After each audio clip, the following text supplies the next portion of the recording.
Hello guys welcome back to yet another what I at in a day. So బ్రేక్ఫాస్ట్కి అయితే morning 5 బాదం and 5 raisins తిన్నాను. దాంతోపాటు ఏంటిది సౌమ్య అని అనుకుంటున్నారా? ఇది మాడిపోయిన సూజీ అట్టులాగా సూజీ ఫ్రై ఉప్మా అయింది. సో దీని గురించి ఇంకా డీటెయిల్గా మనం నెక్స్ట్ షార్ట్లో మాట్లాడుకుందాము. నేను అది మీకు చెప్తానన్నమాట.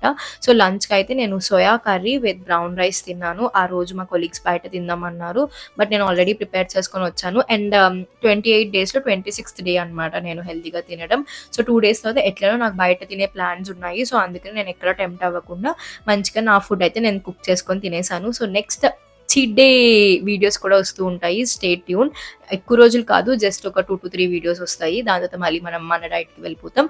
సో దాని తర్వాత ఈవినింగ్ టైంలో నేను బటర్ మిల్క్ తాగేసాను. సో అంతే. దాంతో పాటు ఐఎఫ్ని నేను క్లోజ్ చేసేసాను. అప్పటికి చాలా హెవీ అయిపోయింది. యాక్చువల్లీ లంచ్ కొంచెం లేట్గా తిన్నాము అండ్ పైగా సోయా కదా, సో అందుకని. సో ఇంకా ఇలాంటి బ్లాగ్స్ కోసం నా ఛానల్ని సబ్స్క్రైబ్ చేసుకోండి.